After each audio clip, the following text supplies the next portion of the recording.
Hello, thank you for joining and welcome to my presentation. My name is Jürgen Germann. I work at the neuroimaging lab of Dr. Lozano and neurosurgeon at the Toronto Western Hospital in Toronto, Canada. The presentation Autoencoder-Based Deep Learning Classifier for Deep Brain Stimulation Parameter Settings by fMRI is the result of a collaboration between our lab and GE Global Research. I have no conflict of interest to declare, as mentioned. This work is done in collaboration with GE Global Research, and 3 of my co-authors are GE employees. The senior author, Dr. Lozano, is a co-founder of Functional Neuromodulation and a consultant for Medtronic, Boston Scientific, Abbott, and Insightec.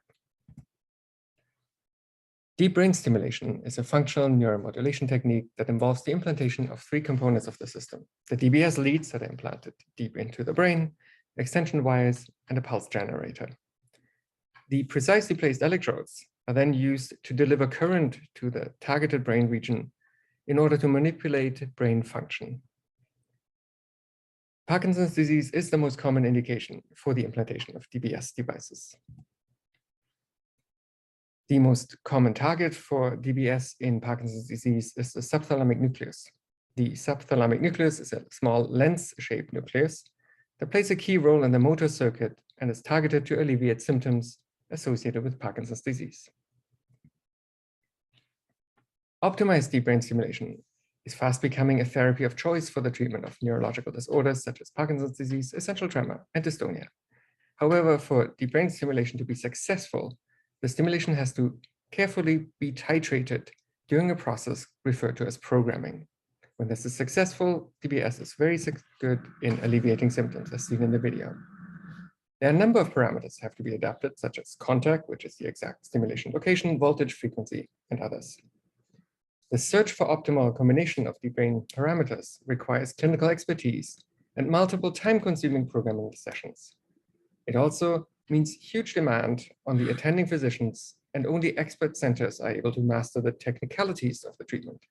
These factors ultimately limit the number of patients that can be treated with DBS. Today, only about 200,000 people have received DBS worldwide.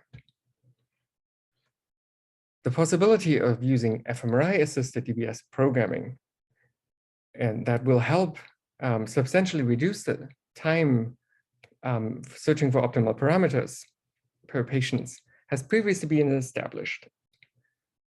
For that work that was published last year, the fMRI acquisitions were carried out while cycling through different DBS parameters such as frequency or voltage in a 30-second on, 30-second off pattern. Optimal DBS parameters were shown to give rise to a unique response map in Parkinson's disease patients.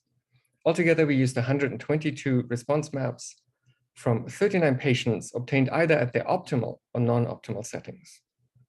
Using a linear discrimination analysis, we were able to classify them based on their unique fMRI signature. The feature selection for the classification was parcel-based. The parcels were selected as regions of the motor system known to play a role in Parkinson's symptoms. And the parcels were subsequently normalized using seeds in the visual cortex and operculum.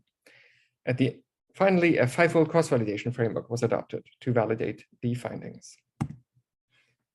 In this current work, we propose an unsupervised autoencoder-based feature extraction method. The autoencoder-based feature extraction method contrasts with our previous implementation of the parcel-based feature extraction in that it does not use normalization or predetermined ROIs.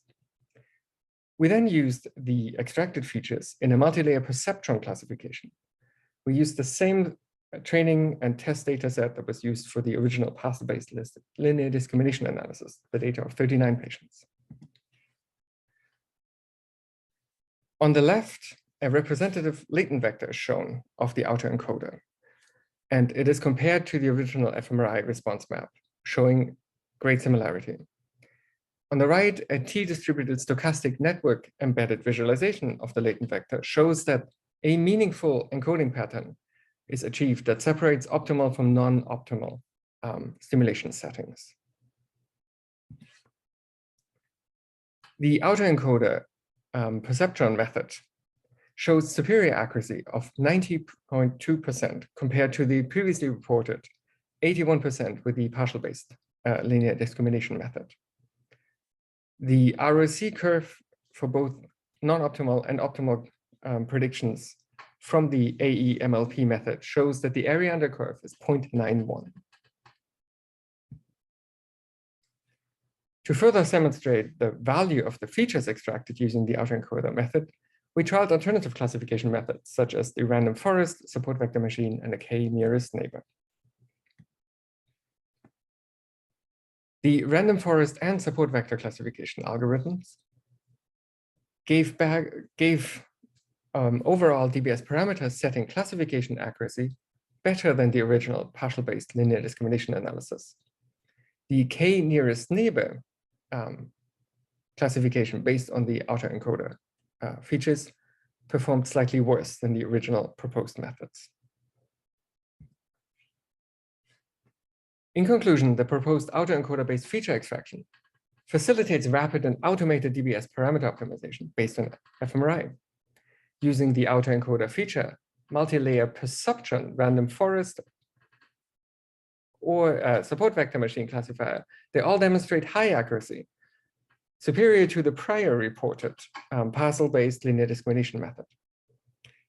Especially the autoencoder multilayer perceptron method delivers superior accuracy and is most suited for the classification of DBS parameter settings from fMRI, and is the proposed starting point for a future fMRI-assisted DBS programming tool in Parkinson's disease. I would like to thank the organizations involved in this and thank you for your attention.